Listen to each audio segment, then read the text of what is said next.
Welcome to the Healing Corner podcast, where we're having honest conversations online in a safe place since 2022. Last I checked, we are in 6 countries. It's beautiful. It's a beautiful thing. We in 6 countries. That's what I know. Yes. So that's the thing that stands out to me. Shout out to everybody. Shout out to everybody. We love y'all. Yes. Thank y'all for listening. Continue to listen. Tell people about us. Come be Yes. guests. Give us Yes. topics, all the things. Welcome everyone to the Healing Corner podcast. I hope that y'all are doing well. And we have an amazing guest with us today. We're going to be talking about herbalism. This is actually part 2. You guys had to go check out part 1. We had in an earlier episode last year. So this is our first episode of the year. I'm excited. This is the beginning of a new season for us as well. So if you guys are new, make sure you like, comment, subscribe, share, hit the post notification bell, as well as check out the description box for other things if you want to be a part of, a guest, if you want to be a guest, or if you got some ideas or you got some stories you want to tell us. So the title, basically what we're going to be saying, or we're going to be talking about, is Herbalism Part 2, The Real Deal, about Detox. I'm going to give everybody a chance to introduce themselves and then we'll get started. So we're going to start off with our guest, Leo. Could you introduce yourself? Hey everybody, I'm Leo. I'm an herbalist. I live here in Illinois. I've been an herbalist since I graduated high school. Um, we are here to talk about detox, as Deb has said, and I wanted to say thank you all for being here. Thank you, Coach Am. Thank you, Coach Deb, for having me here. And I'm really excited to talk about all of this today.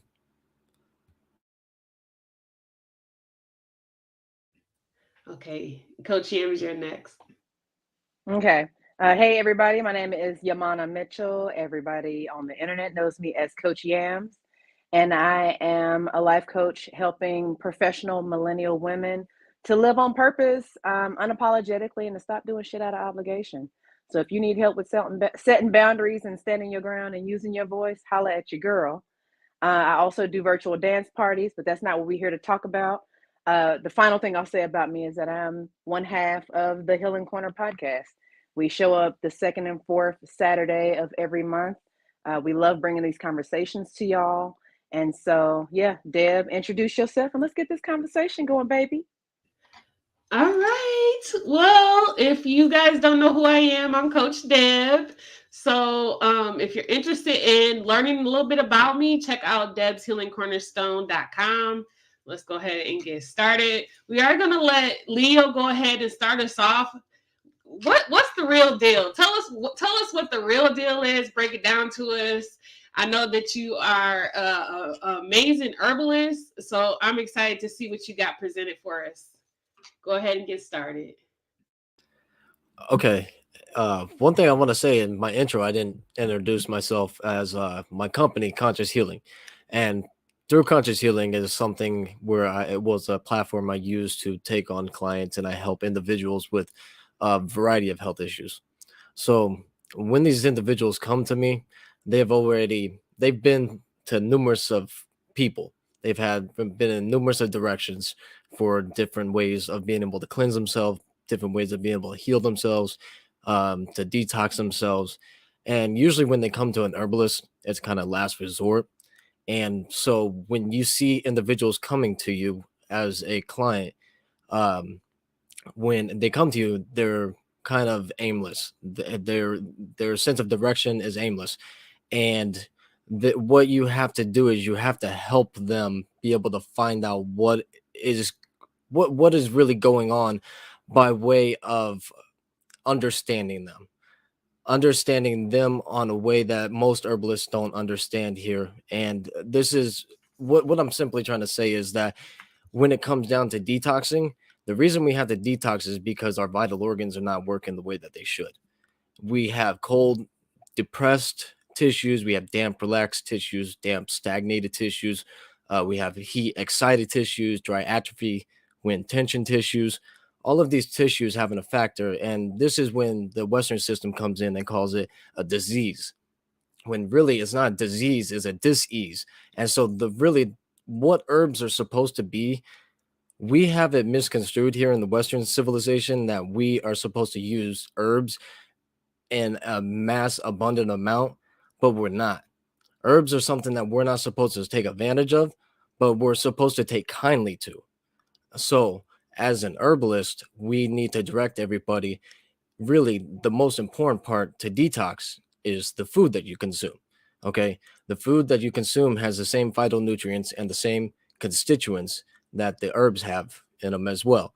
But the thing about the food is very hydrating, it's very nutritious, it has the phytonutrients, it has the constituents in it that also pertain to the detox effect.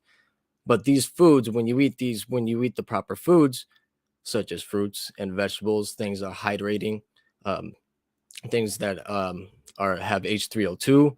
When you eat these things, it's going to allow your body to not become stagnated, allow it to become damp and relaxed. It's going to allow your body to do what it needs to do, because in actuality, the truth of the matter is your body is supposed to be doing, you were supposed to be allowing your body to do what it's supposed to be doing.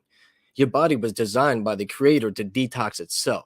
Your body was designed with a liver and a kidney, not just two kidneys.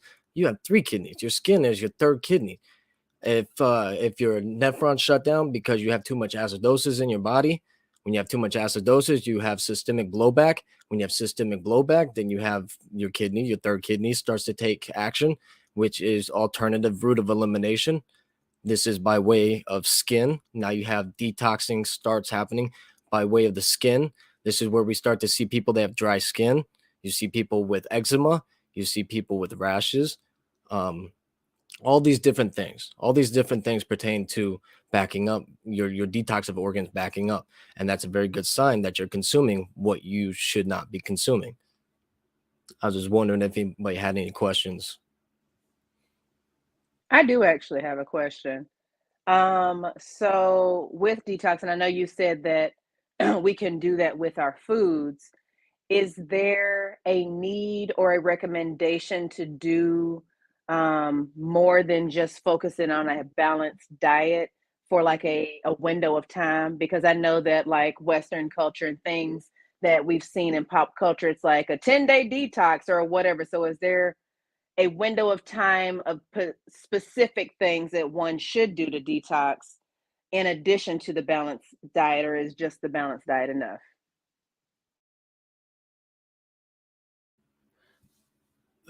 This is where it is really important to really understand and overstand and understand things, such as when you're being an herbalist, it's much different than being a doctor because you have to take a whole lot of things and put them into your toolbox and use them as your tools to be able to understand what's going on. What you just asked is primarily what you need to understand is that we all live on different time zones, suns in different areas. So everybody's well, their circadian rhythm is balanced differently. Everybody's circadian rhythm is balanced with the celestial bodies based off of their time zones. So this is the importance of grounding and such. So yes, there is a time zone, there is a time frame. We gotta. This is what we have to diligently understand, is that, like you said, is there a time that certain things happen? Yes.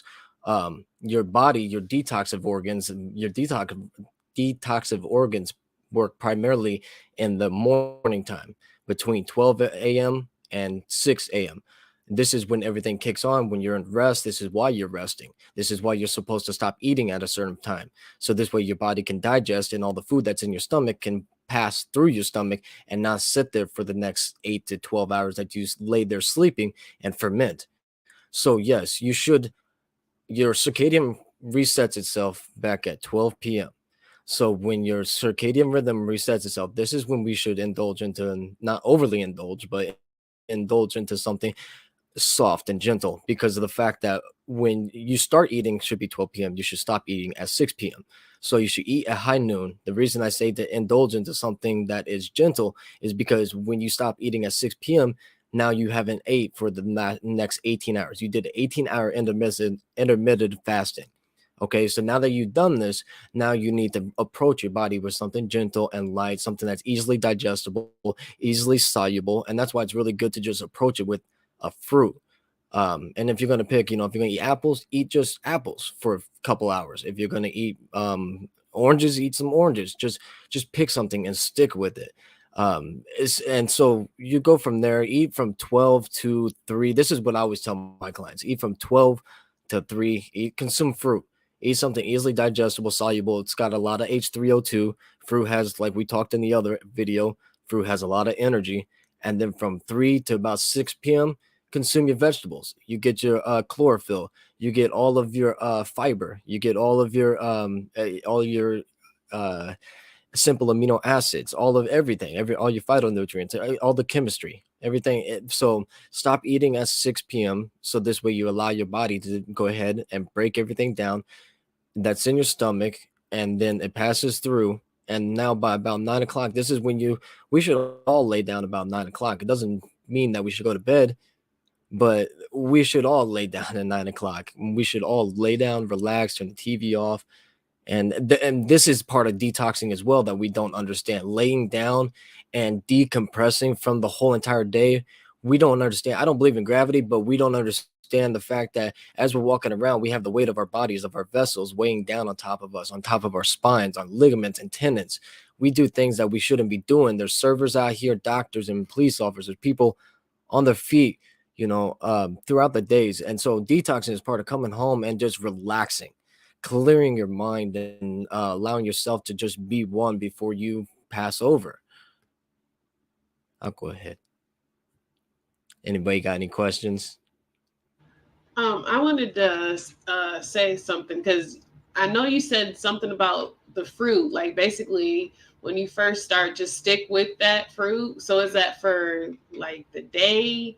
Like if you choose to have oranges, are you supposed to just kind of just stay with that, or can you do like a mixed fruit, or is it Because I know like some people when they eat breakfast, they eat like multiple different things. They don't really too much want to keep one thing? Is it a certain way that you should be doing it? Like, Yeah, that's a great question, and that's the same thing that, like, when it comes to herbs, fruits and vegetables are herbs. It's just the fruiting body of the herb. That's what we got to understand. And to be a true herbalist, a true nutritionalist, we need to understand the phytonutrients and the constituents and all the ins and outs of the herb itself. So the food, the fruits, the vegetables, and by doing so we understand what we can eat with what, because then we understand the different constituents. That's what we want to understand, that because that's the chemicals in the food. So certain things can mix with certain things and certain things shouldn't mix with certain things. So when you understand an apple beyond just the apple, or you understand a grape beyond just the grape, in its chemistry form and its molecular structure, then you can understand how and it sounds very difficult, but it's really not. It's just not the way that we're taught how to do things here in the Western civilization, unfortunately.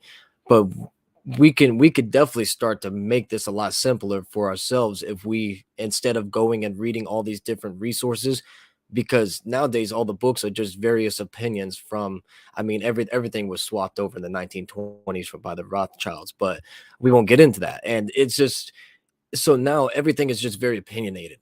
So really the best thing for us to do, if we want to understand, if we want to detox, if we want to eat our foods categorically like we should, we just want to go and find the right resources and break things down to its molecular structure and understand things that way. But yeah, you should eat things categorically. You should pair things well. You should eat your citrus fruits with your sub citrus fruits, and your sweet fruits with your sub citrus fruits. And then like your melons should be primarily ate by themselves. And what I mean by this, like if you're going to wake up in the morning and you're going to choose to eat some watermelon, eat that watermelon by itself, and then let that watermelon, let it process through your body first, let it process through your stomach, give it an hour or so. And then if you decide you want to eat some apples or something like that, go ahead and do so. And I think this is just most importantly to kind of be this precise with things when you're actually going through a healing. If you're trying to heal coming from cancer or diabetes or whatever the case may be, this is when I think that you should be really overly obsessive about things like this. But and when it comes down to it, if you're just eating to eat healthy, I think you could just eat I believe that you can eat the way that you want. Just listen to your body. Body talks to you. You're gonna get bloated. You're gonna have gas. It's gonna tell you, hey, don't mix this. And so next time, don't eat that together. It's just common sense, really. I think it's especially common if you are taking the time and slowing down enough to listen to your body, which is something that I've been in the process of learning to do for the last many years because we are in capitalism and the world, like the way that we live, the that we live in, we're it's designed so that we don't listen to our body, right? And so then we have all this processed food that's like keeping us going because we have wheels to keep turning for other people without taking consideration for ourselves. What I was going to ask is you speak about these food categories. Is there like an app or is there like a spreadsheet or something that people could easily get their hands on so that they know like the basic categories of things to start pairing stuff together so that they can be more intentional about how they're eating? Yeah, I agree with you full heartedly with everything you said, and that's a great question. One person I like to recommend to go to for this information is Brother Yaki. He is one of the greatest herbalists I have come across here in a very long time, and all of his knowledge came from like Alila Africa and Dr. Sebi, and then Brother Yaki has taken all this knowledge from these Aboriginal beings, our ancestors, and they have taken this and he's proven these things that the Western system was trying to say was fraudulent. But what he has on his website is you go on his website and you become a member. It's free. You become a member for his website, and then you have access to his educational tabs. And on there, that's the one thing I primarily handed out at the job I worked at here that I last spoke of. And I handed that out to. It's a food diagram. It's a food chart that I handed out to everybody. I think I may have emailed that to you both. I can't remember if I did or not, but that's primarily what I give everybody to go to. It's a great start. And can you spell Yaki for us? Yeah, it's YAHKI, and then on YouTube you can find them at Yaki TV.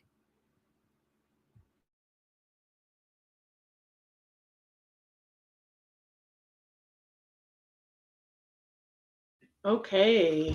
So I wanted to ask too about like children because I've been getting these videos that have been popping up and it's talking about like um like when the child is first born and how important the placenta is for the child for the nutrients and stuff like that. It when children first start eating, I know that's kind of like a really important time too because that's when you like first introduce them to foods. Do you know any resource that talks about that, like when it comes to like newborn babies and stuff like that? Because I know there's a lot of people that are having kids right now. And so like this, even with the shots and all that stuff that they've been putting into their systems, like what do you have to say about that when it comes to that? I think the best thing to start with when it comes to children is understanding embryology. When we get into embryology, it gives us the basic anatomy of how a fetus is developed into a child, and it's very beautiful to watch it because the first two things that develop from a child are the primitive gut tube, and then and so from the primitive gut tube is what's connected the child to the mother. And so really when it comes to the child and the child being healthy and stuff, really we need to focus on that. The It all starts from the beginning. It all starts from the mother and it all starts from the father. And that's the most important aspect when it comes to having children. Moms and dads need to prepare themselves. Moms and dads, we're not supposed to have children the way that we do these days.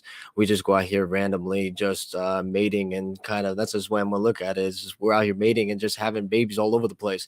And we're not supposed to do that. It's supposed to be something that's in preparation. we are supposed to prepare to conceive a child. The man is supposed to clean his vessel, detox his vessel, clean out his vessel. Same thing with the woman, clean out her vessel, eat healthier, and prepare before conception, and then after conception, during conception, it's the same thing. Eating healthy, eating less stagnant food. This is what's going to benefit the child in the long run.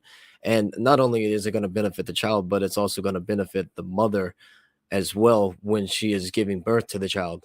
And when it comes to birth, it really it's as simple as this. We're childbirth is all wrong right now because of the fact that we're not having water births. That's the simple matter of everything. We need to be having water births the way that we once were, the way our ancestors were. I don't know if people understand. I know that you and I have talked about it, Deb, that when a woman has a water birth, this is and the water caresses to the body of the woman, the water, and so the body is allowed to naturally push the baby from the vaginal canal of the woman. Also the water allows an or natural organic orgasm to happen as well through the water birth. So these are things that primarily I think it's just the parents need to take control. That's really what it comes down to, and how we take control is by understanding the law, and that's a whole different topic. But does that help you out? Yeah, yeah, I appreciate that because a lot of times when I think about like detox, that means stuff has been built up, and it's like if you can kind of not all the way would say prevent it because there's always going to be some type of buildup that's going to happen, but for when it comes to the children, instead of having the 80-year-old that's been never had a detox in their life and all these symptoms and all these medications that they're ending up taking because of not only the decisions their parents made, but the decisions they made on later on in life by just going through the cycle. So thank you so much for that information. Yams? I got a question. Um, when you've worked with people and taught them through what detoxing looks like and worked with them with the herbalism of it all and getting their diet and their lifestyle together, what shifts have you seen happen? What outcomes have people experienced going through working with you? Okay, so I've dealt with people with a various of issues. I mean severe issues as well, and I mean as far as cancer, kidney failure, diabetes, multiple different areas. And like I said, everybody comes to you and they have already been to everywhere. They've already been and they spoke to everybody, and they've heard everything in every direction, read every book. And the biggest thing is that there's a lot of fear in them. There's a lot of fear in individuals when they come to you, especially if they came to you as last resort. And the biggest thing is you gotta be honest with people. You got to be honest with people. You can't tell them things that are going to make them worry, but you got to tell them how it is. You got to I okay, so I have worked with herbalists for a long time now, and I've watched herbalists just kind of meet people where they are. And that's where I'm gonna put it. They just meet people where they are. They just help them, instead of motivating them to change their diet, motivating them to change their lifestyles. Instead of I don't believe in harassing people, but when it comes to life or death and you ask my help, I'm gonna bug you. I'm gonna push comes to shove. I'm gonna shove until you tell me to stop. I've read this one book. It says always go for no. So until you tell me no, until you tell me to stop, I'm gonna keep pushing. I'm gonna keep shoving. I'm gonna keep motivating. I'm gonna keep doing everything I can to push you to eat better, to eat healthier, to put down all the toxic things. Me as an herbalist, I come to people and I change the way that they take showers, the way that the water comes out, put water filters in the water, cleaning out the water that comes out of the tap. I look at every aspect, the chemicals that they're putting in their hair, the chemicals they're putting on their bodies, the soaps, the lotions, everything, the deodorants, everything. So we break down everything. So being an herbalist is a lot of work because you got to think of every angle. You got to think of there's a million angles that you can come from. You got to think of everything. And this is what really helps people out, because when you come at them from every different angle, there's really no way out, and that's what they keep doing. They keep seeing a way out, but you kind of just trap and be like, there's no way out. You have to change all of this, otherwise you're just, I'm not meeting you in the middle. We can't meet in the middle. I like what you said about like the lotions and the shower and stuff like that, because I'm starting to see more companies creating filters for the shower head. And that was one of the things that I realized even in my own journey. I always have had very, very sensitive skin. And I remember there's times in my life when like even my color of my skin had been darker pigmented because of the toxicity of the water. And my parents didn't know anything about getting filters or nothing like that. So I'm constantly taking showers and it's not making it any better because the water quality of the house wasn't, good. But looking back, I knew that. And it was almost like as I started to pay attention to myself, that self-love that I didn't even know I was doing self-love at the time. I created creams and I realized the cream wasn't the issue because I would see the cream would help improve it. But I'm like, I'm taking a shower, I'm washing the cream off. And all the I'm opening my pores to all this stuff that's coming out the water. So I changed my shower head, put a filter, and I seen a total difference. I'm like, oh, like this is what's going on. And then now I'm starting to see more companies come up with more ways you can have that shower head, because at first it was just you had to just buy, you only had selected amounts. So that's really cool that you're helping people to see that, and I think more people are going to start to see that. Yeah, and to add to that, like it really speaks to the fact that detoxing is not just about one aspect of life. It's about being accountable and intentional about everything that's going on around you. And you don't have to be hyper focused and hyper aware at all times. But when you let something pass into these lips and when you're putting a thing on your skin and when you're going to breathe a thing in, you might want to be aware of what you got going on before you go doing a thing, because the companies that produce a lot of these items, especially the mass produced items, they don't give a damn about you. And they're you staying healthy is not their interest. Giving you something that smells good and looks good and is a price that puts it in their pocket at a wonderful profit for them is their concern. So it starts from the inside, but it also is impacted by the outside. And so just take your time. And the thing is that this is not like an overnight thing. Like this is a lifestyle shift. And so it takes time. Be patient with yourself. Leo, did you have any closing message? Because we are getting close to the 30 minutes. I will say that goes by fast every time. um I don't know. I don't really know what to say about closing here. It just all comes down to just get to know the plants. Get to know the plants. Understand that the plants, don't abuse the plants. The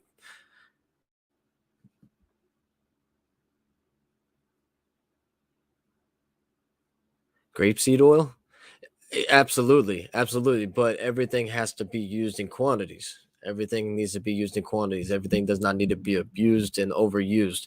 Grapeseed oil, that is actually something that I use in my hair. That's what here Coach Deb has referred to me to use in my hair for my locks. So I really like it for my scalp and for my hair, and I use it on my beard too. So it works very nice for that. But just like I said, as far as closing, it's just get to know the herbs inside out. Don't overly abuse them. Don't overly use them. They are the basic of herbs. There are chemical constituents in them, and the reason they help you detox is because they have chemical reactions in your body that help you detox. So they can also have detrimental effects if you overuse them. So be careful what you're doing. Understand what you're doing. Okay.